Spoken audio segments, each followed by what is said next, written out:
Welcome back to Pivot Points. I'm your host, Dave Allen, founder of Brand Pie, the brand consultancy working with businesses to deliver impact at pivotal moments in their journey.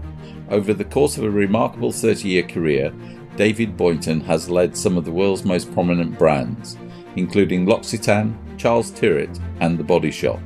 It's a journey that's taken him through transformative moments and the challenges of business at every stage, bestowing him with pivotal learnings around leadership, growth, and culture.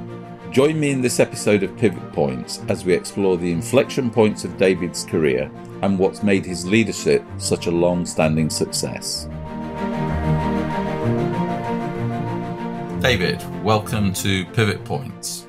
Hi, Dave. It's a real pleasure to be here with you. Why don't you tell our listeners a little bit about yourself, David, and talk a little bit about your wonderful career? Well, wonderful is one word of describing it. But yeah, no, I've been in retail a long time, more than 30 years. I always feel a bit self-conscious and think it's a little bit like the first line of Don't You Want Me, Baby by the Human League. You know, when I say I was working as a cashier in a North London supermarket when I met you, or something like that. But that's where it began, my career. That was actually true, though, isn't it? I think it's not. It was pretty much true. I joined Safeway, you know, at a time when, you know, I was working in industry straight from university, and I went into grocery at a time when UK retailers were really the thing. You know, Sainsbury's were expanding around the world. They bought Shaw's, Marks and Spencer, bought Brooks Brothers, and you know the retail industry in the UK seemed to be a real global powerhouse. So I got involved in that business. I was there for about 13 years. I was fortunate enough. I'd been a store manager in the Wood Green North London supermarket, and then I won the Apprentice, not the one with Donald Trump, the Safeway Apprentice, and I ended up being the executive assistant of the CEO as he was leading the business through a transformation. That's when you and I, Dave, met for the first time, when you were working at Samson Tyrrell, and we embarked on a culture change program together, which was great fun, called Make a Difference. So I was there for a while. I left that business after 13 years when it started to reset all the transformational things that we'd done and gone back to the way it was before. And that felt slightly boring for me. And I went to work in Asia for Watson's The Chemist, which is part of the A.S. Watson Group, who own Superdrug in the UK and other businesses. And I was there as head merchant, head of marketing, managing director of Hong Kong business. Had 6 incredible developmental years in Hong Kong and Taiwan, which is a wonderful country. If you've never been there, I highly recommend it. And then I just got the itch that I wanted to work in branded goods. I've been in multi-brand environments. I wanted to work in branded goods, and I got the chance to lead the L'Occitane business in the UK when it was L'Occitane globally was a tiny little company, about 200 million global sales. The UK was about 18 million. So it was a big change from what I've been doing, but had an amazing ride with L'Occitane. Was there about 10 years, ended up running the Western Hemisphere for them based in New York. Many incredible experiences. And we grew that business up to, I think when I left, we were about 1.2 billion euros. So it was an incredible success story. And from there, I was introduced to Nick Wheeler, the legendary founder and old Etonian of Charles Tyrwhitt. And I went over to Charles Tyrwhitt and the shirt company and had an amazing experience there for about 18 months or so, very short, because I got a phone call from Natura, the Brazilian behemoth in the cosmetics industry, to tell me that they were going to buy The Body Shop and to ask me if I'd be interested in joining. So how could anybody not want to be the leader of the world's original ethical beauty brand? So I jumped ship, much to Nick's annoyance, and went to work for The Body Shop to lead that transformation over a period of almost 6 years. Fantastic. And in these sort of podcasts, we talk about pivotal moments in life, pivotal moments in business, those moments where the decisions you take, the big decisions that you take, can put you on a course of success or mediocrity for the next sort of 5 years. And you know, they're the ones you ponder on and you think about. But those big decisions really can set the sort of agenda for, you know, future success. Any sort of pivotal moments sort of immediately spring to mind in your sort of stellar career, and you think, yeah, I wish I hadn't done that, or I wish I did that.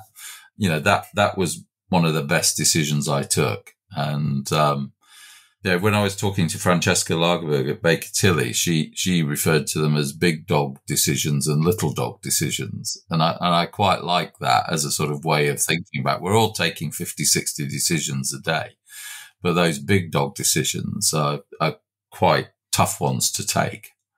Yeah, I mean, really interesting. I hadn't heard it described as big dog and little dog before, but I mean, I kind of, as a leader, and having had, a number of pretty chunky leadership roles over the years, I've thought about it a lot in terms of crucible moments. The moments where you're really in the fire and you come out the other side changed in some way, as the contents of a crucible is. But I like the way that you frame this in terms of pivot, particularly in terms of not so much the personal impact, but the impact on the business. Look, I've been in a variety of different situations that have required some degree of pivoting, and I generally have found that they fall into three buckets. Quite often, and probably the thing that I've encountered most is what you could almost describe as an evolutionary problem. Where the business develops an operational model that's really incredibly successful, and it gets perpetuated within the business, and everything in the organization is focused on making that model optimal to drive the maximum value out of it. And all of a sudden, the wind changes.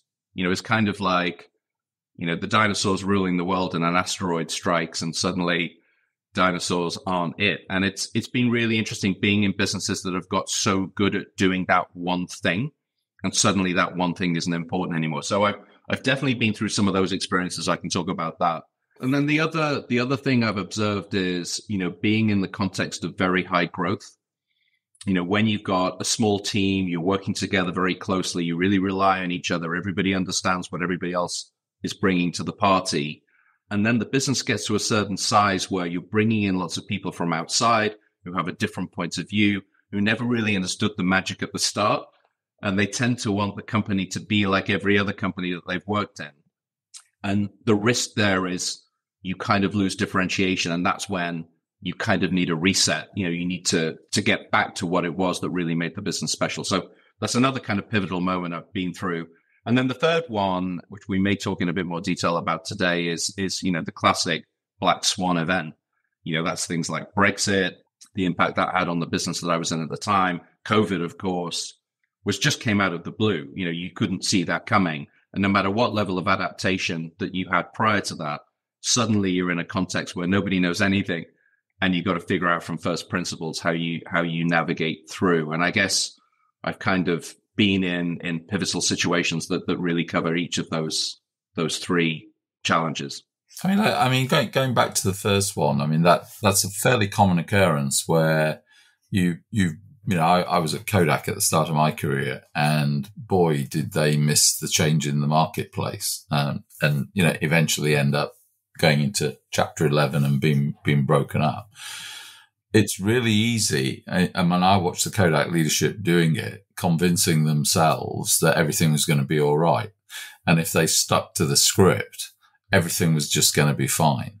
And that's a moment when a leader comes into their own, when a business is on a trajectory and suddenly, its products or whatever it does is not quite as relevant. The market's changed. Your dinosaur analogy of the asteroid hitting the Earth. What sort of advice would you have for a CEO, where they've got to look at their shop window. They've got to be, they've got to understand the brutal reality of where they are. And then what do they do in that moment? Because I've seen some almost delude themselves into thinking it's all going to be fine, and it just won't be. Yeah, I mean, it's a classic problem, right? And I've seen some interesting examples of that at firsthand, and learned the hard way about the fact that there's a need to step back and really challenge yourself to think, is there another way of doing this? I'll just share a short story of something that I experienced at firsthand when I went out to Asia to work for Watson's. As I mentioned earlier, Watson's have famously been a pharmacy store in Canton from the late 1800s, and when I went there in 2000, it was a business that had had a period of about 5 or 6 years of prior to that, actually, probably about 10 years out, had really been struggling with gross margin, really been struggling with the product mix, selling all the usual products from Procter & Gamble and Unilever and Johnson & Johnson, what have you, that everybody else was doing, an incredibly low margin. And some bright spark had figured out that China was about to become the factory of the world. And Hong Kong was right next to China. And you could source all these incredible products at unbelievably cheap prices. Like, you remember those luggage trolleys that used to wheel through, well, people still wheel through airports. But when they first started appearing, if you bought those in London, they were going to cost you £100. You could buy them in Hong Kong in a Watson store for a tenner. It was really quite incredible. So the whole business changed to becoming a general merchandise store instead of a health and beauty store, which is what it was originally born to be. And by the time I arrived, the store was, you go into a store and you could barely walk through the aisles because it was piled high with plush toys and luggage trolleys and goodness knows what else. And they completely lost sight of what the brand was actually supposed to be doing and how it would differentiate itself and really connect with customers. So my job when I first arrived was make the stores neat. I was told to make the stores neater, right? Find a way of displaying all these products in a better way. And, and you'd be amazed to hear, Dave, that actually didn't work that well. We ended up with stock rooms full of all kinds of general merchandise, which was nice, but we didn't have the systems to really control the flow of inventory in and out. And the whole business just got completely choked. And I went along for the first year as a leader saying, okay, my job is to optimize and fine tune this model. And then we had a business crisis in Taiwan. And I went over to Taiwan to be head of merchandise and marketing.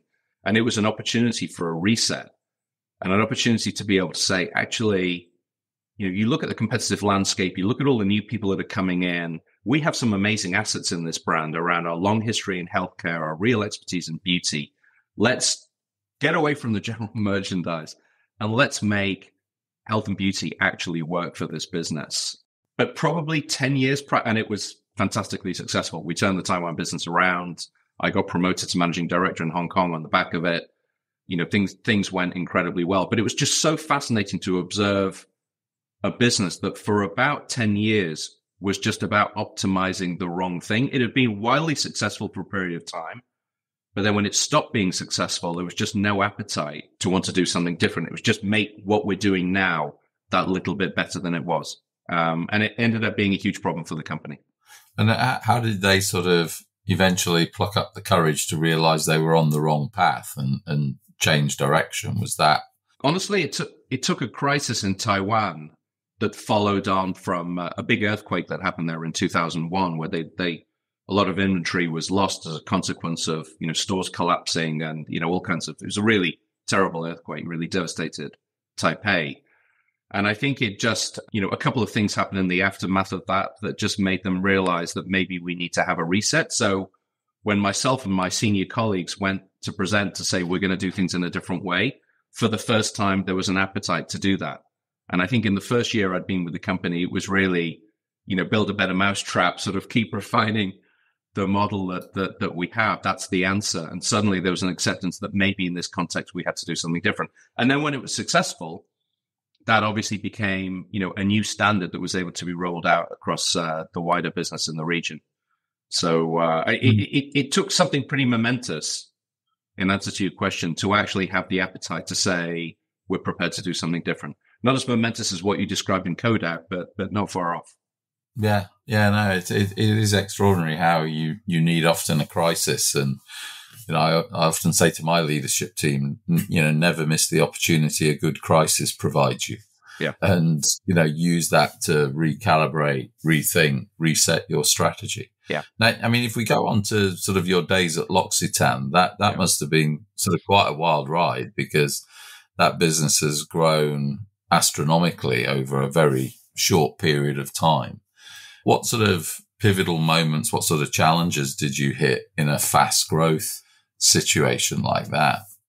Yeah, absolutely. I mean, it was a wild ride. It was fantastically successful. And, it was a beautiful experience because I was working, in the executive committee with a small group of very motivated, extremely able people, and we all trusted each other. There was this sort of magic that you sometimes get in a team context where everybody likes and knows everybody else. Everybody really respects everybody else in the group. And you never have to think about what the other person's doing. You just get on and do what you're doing because you trust them to do the right thing. So, that was a really special time in my career. And, I continue to be really proud of how we took this funny little brand called L'Occitane that nobody could pronounce and turned it into this global behemoth. And, recently you probably heard the company was taken private by the owner, Reinhold Geiger, who's a remarkable person, at a valuation of 6.4 billion euros. I think it's euros. And I know that Reinhold actually bought the company, I think, for about 9 million. So that's been a pretty spectacular example of value creation.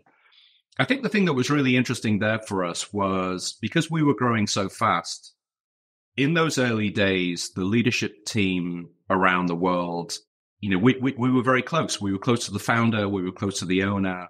If you ever needed to check whether you were on the right track, you had the kind of easy, familiar relationships that just meant you could, pick up the phone, whatever, and just check something with somebody. And you had a very limited number of stores. When I was running the UK, I had initially about 18 stores. I knew every store manager by name. I knew pretty much everybody who worked in the store by name. And then all of a sudden, we don't have 18 stores anymore in the UK. We have 65. We have over 200 stores in the US. By the time I left, there was something like 650 stores. And so you end up with this situation where people at the front line who are serving your customers and who are representing the brand, the most critical people in some ways in the company, were really quite remote from the soul of the brand. What the founder was about, what the owner was about, the values of the company, and why L'Occitane was around and deserved to exist. So, I think the risk at a time like that is that you start to bring in people from the big groups, from L'Oreal, from Estee Lauder, who've, been trained very well in a very particular school. And that school was not our school. That's not the way that we've become successful. And you get a dilution of the magic of what made that business really, really special and successful, as I say. So, we ended up having to do quite a lot of work in the last sort of 4 or 5 years that I was there around codifying the magic so that we could actually get out to the organization and almost have a reset to say, this is what we do. This is who we are. This is the culture. These are the values that we have in L'Occitane that make us special. And almost needed to reteach that to the organization because we'd really lost it through the growth phase. So, really interesting experience that. Yeah, no, it's a common issue where you have a small business where they've got really strong bonds, really strong cultures. You can lead from the front. You meet everybody in the stores. They get the culture, the behavioral set from the leadership, and then suddenly you scale it and you're just hiring people who are doing jobs. And it's really difficult to bottle the culture. What sort of things did you do to actually capture the essence of the culture in order that you could train those people and get those new people into the sort of L'Occitane way? Yeah, I was given responsibility to kind of just get on with I identified the problem to the exec team and around the world, and other members of the team felt that more or less keenly depending on where their organization was. But I really saw it in the sort of Western Hemisphere group that I was running, particularly in the US, as being a challenge to fix. So I did a lot of thinking, a lot of talking to people inside and outside the business to try and be able to write on a piece of paper what it is that L'Occitane does and what it was that made us special. And then I brought in a culture change company called Sen Delaney, who are still around, I believe, and still pretty successful. I think they're now part of Heidrick & Struggles. But they were independent at the time, and I brought Sen Delaney in to work with me because they just had this fantastic workshop approach where once you were really clear on what your culture was and how people needed to show up, it was kind of like a 2-day session where everybody across the business could go along and really think about their role in bringing that culture to life. And, it was a workshop, so you could try different things, experiment with different things, get feedback. And then we had a whole series of IP tools that we were able to use on the other side of the workshop to reinforce some of the principles. And then it comes down to good old fashioned leadership, right?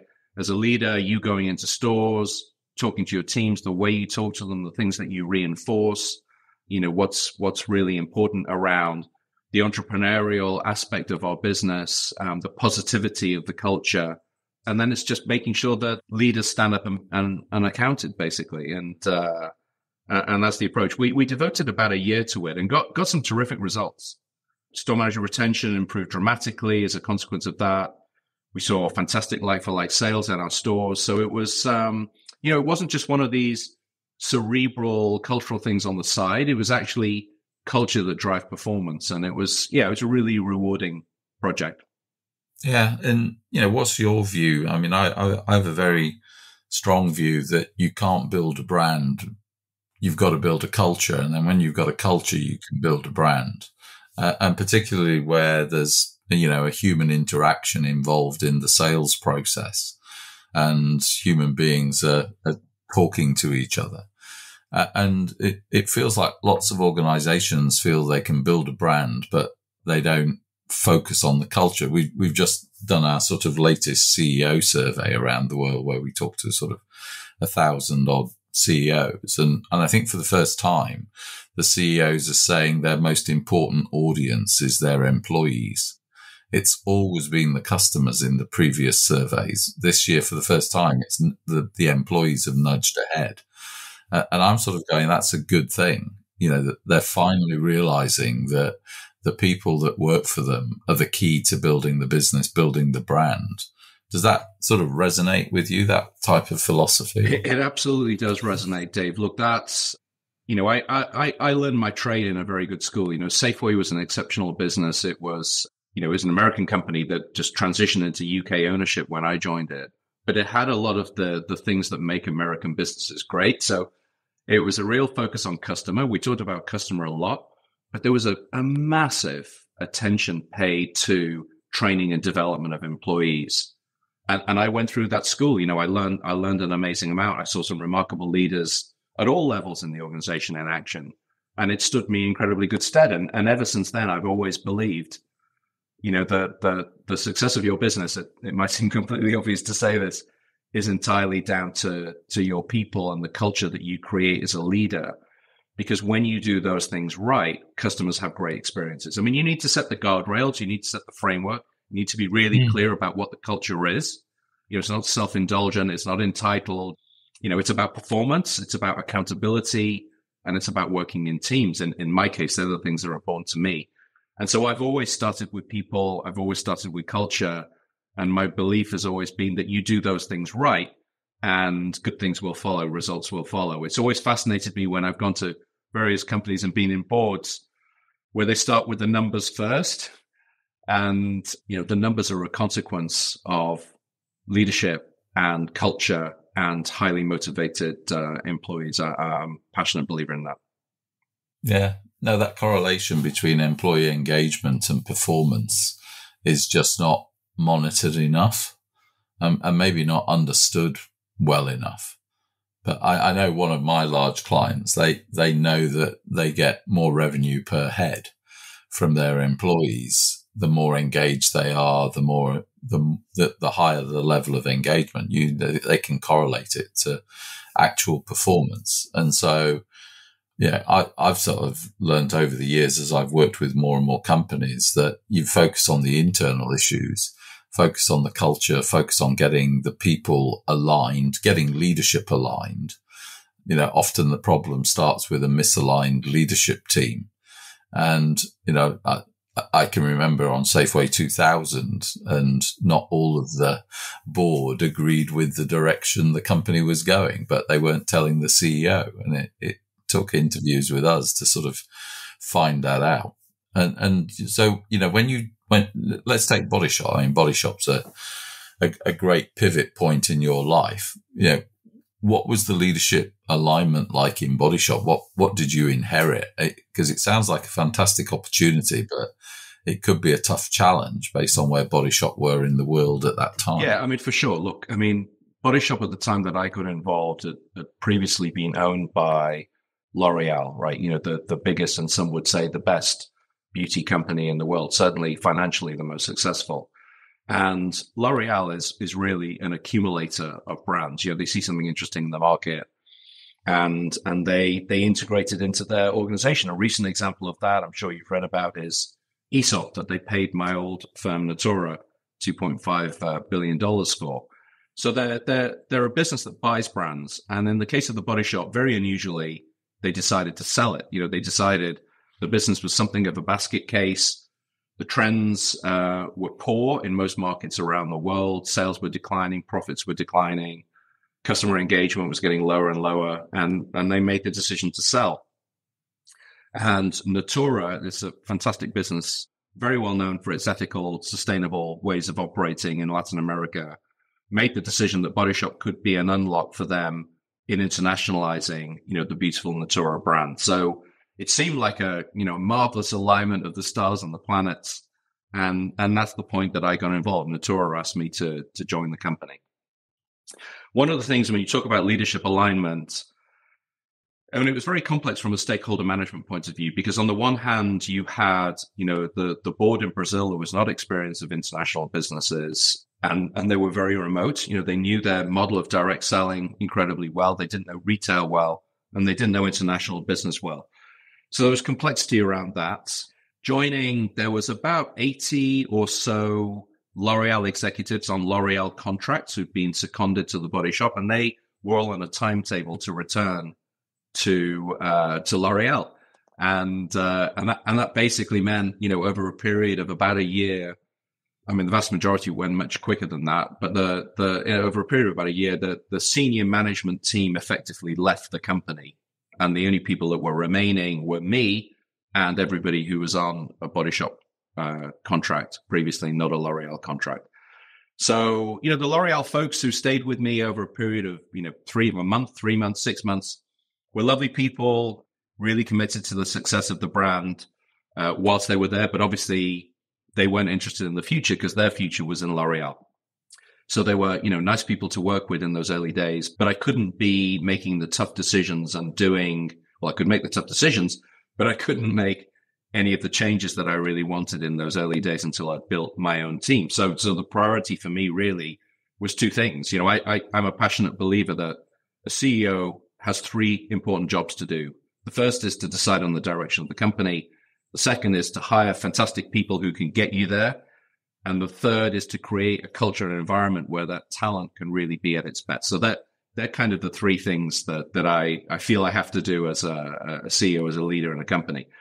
So I did a lot of work on direction. I felt at the Body Shop, certainly all the data was showing that we'd lost a sense of purpose. We'd lost a sense of connection with our founder, Anita Ruddock, and the remarkable place that the Body Shop had in the beauty industry, particularly in the 80s and early 90s, setting a new standard, doing things differently, challenging the norms of the industry and expecting the industry to, work to a higher standard than it had before in areas like animal testing, in terms of fair trade agreements with suppliers, in terms of naturality of formulas. All of those things really were driven, the change in the industry had been driven by Anita, and we'd lost that. We'd become like everybody else because we were part of the biggest company in our industry. So there was a real need to get back to what it was that made us special, and rediscover a sense of purpose, and then hire a new team to be able to get us there. So there was the complexity of stakeholder management with an owner that didn't really understand the business and didn't have experience of operating in that sector. Then there was the complexity of bringing new people on board. And there was also the challenge around all those people on Body Shop contracts who hadn't really had a say in how to run the business, suddenly had the opportunity to step up and contribute and be involved in recreating the magic that Anita Ruddock had originally had in the Body Shop. So it was an incredible time to be a leader. It was fantastically energizing, unbelievably complicated, but I have to say I loved every minute of it. And creating that sort of sense of purpose, were you successful in creating that new sense of purpose and getting an aligned leadership team behind that? Yeah, I think so. I think, it wasn't without its bumps in the road, of course. So we landed on a purpose statement that was backed up by a lot of, what that meant in every aspect of how we operated the business. The purpose statement was, we fight for a fairer, more beautiful world. That's what the Body Shop was put on the planet to do. And the fight aspect of it represented the spirit of when the industry zigs, we'll zag. The activism that had been so important to Anita in terms of driving positive change. Fairer was social justice had always been treating people with respect, doing the right thing by people, acting with honesty and authenticity had always been at the heart of what we did at the Body Shop. And then beauty, we're in the beauty industry. The planet is beautiful. We want to preserve that beauty. It was sort of those three things coming together. And it really seemed to chime with the organization. People really got behind it. Now, I was always of a mind that a purpose statement is something which has to be internal. You don't talk to customers about it. It's something that guides you. It's in your bones. It's in your blood. And it shows up to the customer because of the decisions that we make as a consequence of that. And, a lot of people, got a little bit clumsy about how to use it. Because we fight for a fairer, more beautiful world, we do this. And that would be a kind of a headline on an email. And that's not what it was about. It was about internal guidance. It was about North Star. And so we had a few little bumps along the way in terms of how we articulated that and how we lived up to the standard that it set for us. But by and large, I have to say, Dave, there was a lot of investment into training store managers, into mobilizing our senior management teams, in getting them to really think deeply about what that purpose meant for them and whether it was a good fit for them, whether the Body Shop was the right kind of place for them to be as a consequence of that. But I'd say by and large, we really embedded it pretty well in the business over a couple of years. And the first 2 years I was there, the results were spectacular. We had 2 amazingly good years where we really drove sales and had the best profit that we'd had for quite some time in the business. Yeah. So in a sense, the answer to go forward was in the past, and taking aspects of the original sort of philosophy of the founders of the Body Shop, but modernizing it and projecting it forward was obviously, a powerful way to kickstart the organization and get sales going. Did you have enough legacy Body Shop people in the business, people who'd been around when the founders were around, to go, this is what it's all about? Or did you have to inculcate that into, a whole new set of employees who hadn't been around in the Body Shop, didn't really get what the brand heritage was all about?